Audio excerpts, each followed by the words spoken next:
Real लाइफमा philosophy के हो त? मेरो लाइफको पर्पस के हो त? मैले धरतीमा किन आएँ? के भगवान छ त? यस्तै विचार नै फिलोसोफिक विचार हो, जसलाई थट एवार्ड फिलोसफी पनि भन्ने गरिन्छ। अङ्ग्रेजी शब्द फिलोसफी, फिलोस लभ र सोफिया विजडम मिलेर बनेको हुन्छ, जसको अर्थ हुन्छ लभ अफ विजडम। नेपालीमा यसलाई दर्शनशास्त्र भनिन्छ। दर्शन भनेको विचार हो, त्यसैले यसलाई विचारको विचरण अर्थात् टुरिज्म अफ आइडिया पनि भन्ने गरिन्छ। साइन्सको पहिलो book on the heaven 350 BC लाई मान्ने गरिन्छ, जसका लेखक ग्रिक फिलोसोफर एरिस्टोटल थिए। यसको अलावा सोसियल र ह्युम्यानिटीका अनेकौं सब्जेक्टका कन्ट्रिब्युटर फिलोसोफर नै थिए। 340 BC मा जन्मेका एरिस्टोटलले भनेका थिए, be a free thinker, don't accept everything as a truth. मतलब हामीले कसैले सत्य भनेर भनेका कुराहरू सत्यकै रूपमा लिनु हुँदैन, त्यसलाई खुला दिमागले सोच्ने पनि गर्नुपर्छ कि त्यो ठिक हो वा होइन भनेर। जसरी संस्कृत भाषा भाषाको एउटा समुद्र हो, जसले अनेकौं भाषा निर्माण गरी आफू जीवितै रहन सक्छ, त्यसरी नै हामी फिलोसफीलाई परिभाषित गर्न सक्छौँ, जसबाट हरेक विषयहरू त्यही बाटो हुँदै पार गर्छन्। इन्ट्रेस्टिङ कुरा के छ भने दुनियाँका हरेक व्यक्तिलाई फिलोसोफरको रूपमा लिन सकिन्छ, किनकि नसोच्ने मान्छे त हुँदैन। हरेक व्यक्तिको आफ्नै फिलोसफी हुन्छ, जो व्यक्तिले गहिरो सोच गर्छ र सेट अफ आइडियाज डेभलप गर्छ, जो उसको आफ्नै हुन्छ, त्यसलाई फिलोसोफर भन्न सकिन्छ।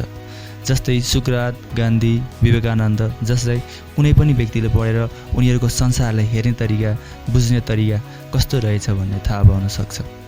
जसरी भगवान श्रीकृष्णको फिलोसफी श्रीमद् भागवत गीता हो। फिलोसफीलाई एकाडेमिक लेभलमा पनि 4 पिलरहरू मार्फत अध्ययन गर्ने गरिन्छ। ती हुन् theoretical philosophy, practical philosophy, political philosophy and historical philosophy. र पहिलो रहेको छ थ्योरेटिकल फिलोसफी, जस अन्तर्गत मेटाफिजिक्स र एपिस्टेमोलोजीको अध्ययन गर्ने गरिन्छ।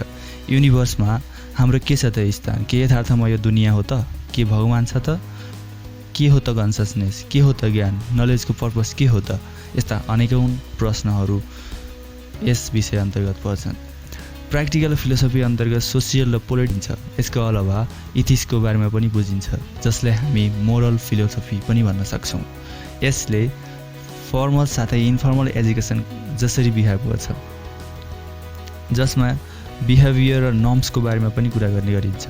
यसका साथै केस स्टडिजको बारेमा पनि बताइन्छ। यसको अलावा पोलिटिकल थ्योरी पनि यसकै पार्ट हो।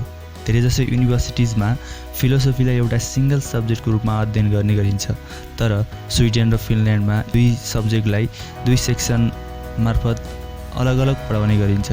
यति मात्रै नभएर यी दुवै पार्टको छुट्टा छुट्टै डिग्री हुन्छ। फिलोसफी एउटा यस्तो विषय हो जसलाई हर कोहीले पढ्नु जरुरी छ। यसले व्यक्तिलाई कुनै पनि विषयप्रति चासो राख्न, सोच्न बाध्य पार्छ। साथीहरू, फिलोसफीलाई mother of all science or subject पनि भन्ने गरिन्छ। तपाईँलाई थाहा नै छ नि, कुनै पनि नयाँ कुराहरू गर्नको लागि विचार गर्नुपर्छ, तसर्थ your thought is your philosophy. So yes channel मार्फत हामी हरेक कुराहरूको जानकारी गराउने, ज्ञान दिने प्रयास गर्नेछौँ। हामी विश्व विज्ञान जगतलाई बुझ्ने प्रयास गर्नेछौँ। महान दार्शनिक साइन्टिस्टका विचार बुझ्ने प्रयास गर्नेछौँ। साथै प्रारम्भिक अवस्थाका कल्चर, विकास भएका कला, art or way of living लगायत हरेक फिलोसफीलाई छुने कुराहरू बुझ्ने प्रयास गर्नेछौँ।